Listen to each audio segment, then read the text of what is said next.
You know that feeling, right? When it seems like your brain has a mind of its own? Well, today we're diving into neuro-linguistic programming. Think of it as a way to finally learn your brain's secret language so you can stop fighting against yourself and actually start working with your own mind. Have you ever had one of those moments? It feels like there's a full-blown civil war happening right inside your own head. Your rational mind knows exactly what it wants to do, but your body, your emotions, your habits, well, they seem to be on a totally different page. Yeah, and it probably sounds familiar. You make a solid decision, like, okay, I'm going to be calm. And then a few minutes later, boom, you've lost your temper. Or you decide, tonight's the night for an early bedtime. But there you are, still scrolling an hour later.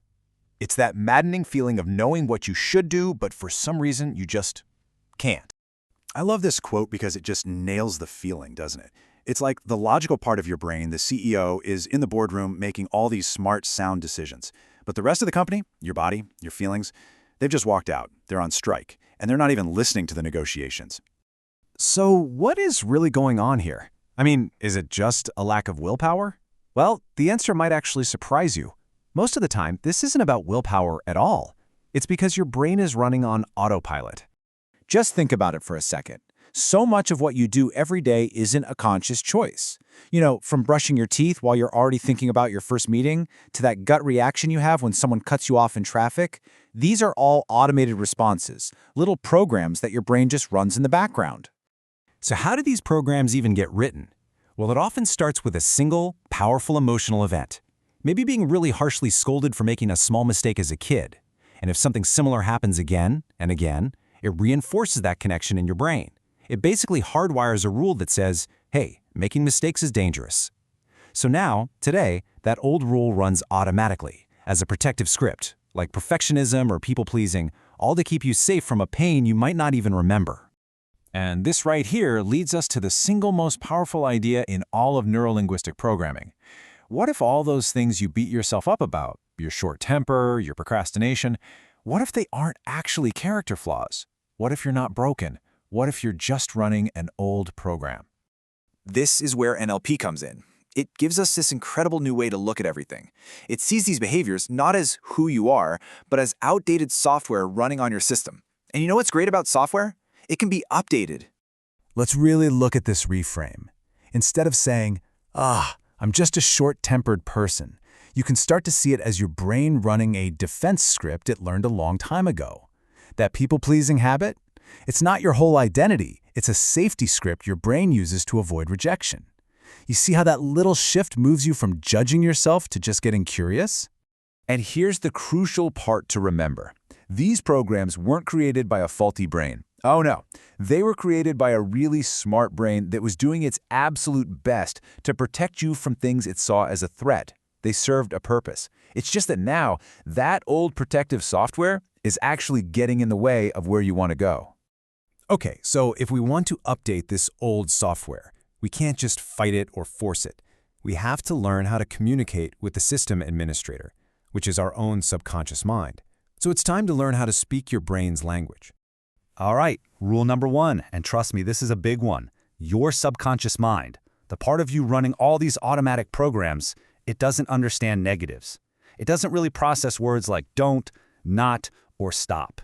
It just hears the main command, the subject of what you're saying. Seriously, think about it like this. When you tell yourself, don't be anxious, your brain just zooms in on the word anxious. You say, I really don't want to fail, and all it hears and focuses on is fail. You're literally giving your brain a direct command to focus on the very thing you're trying to avoid. It's kind of crazy, right? So, how do we fix this? It's actually a pretty simple 3-step rewrite. First, just catch yourself when you're using a negative command. Step 2, ask yourself, okay, if I don't want this, what do I want instead? And then step 3, state that positive actionable goal. So I don't want to procrastinate becomes I am going to start with one small task. You see? You're giving your brain a clear, positive target to aim for, instead of a picture of what to avoid. Okay, so we've covered language. Now let's talk about another huge part of our internal system, our emotions. Most of us, we're taught to treat feelings like anxiety or anger as these enemies that we have to fight or suppress. But what if they're not enemies at all? In NLP, the emotion itself is never the problem. It's just a messenger. It's a piece of data from your internal system that's trying to alert you, saying, hey, an important need over here is being ignored. When you fight the emotion, you're basically just shooting the messenger. So let's decode a few of these common messages. When you feel anxiety pop up, it's often your system just saying, I need more certainty or a sense of control in this situation. Anger? That's a powerful signal that one of your personal boundaries has been crossed. And sadness often points directly to a connection that's been lost or damaged. The moment you stop just reacting to the feeling and you start asking it, hey, what are you trying to tell me? Everything changes. You create this crucial little space between the feeling and your response. And in that space, you shift from being a reactor who's just swept away by the storm to being an observer who can notice the weather and then make a conscious choice about what to do next. So once you learn to speak the language and you learn to listen to the signals, you're no longer just a passenger on this ride. You can actually step into the driver's seat. You can become the engineer of your own internal system. And at the very core of all our programming are our beliefs. Those deep-seated rules our subconscious treats like absolute law. But here's the thing. They can be rewritten. I'm too emotional can become I am learning how to manage my emotions. Or a belief like I can't do this can be completely transformed by adding one simple, powerful word. I can't do this yet. That one little word just blows the door open to possibility. And this really brings us to a fundamental truth.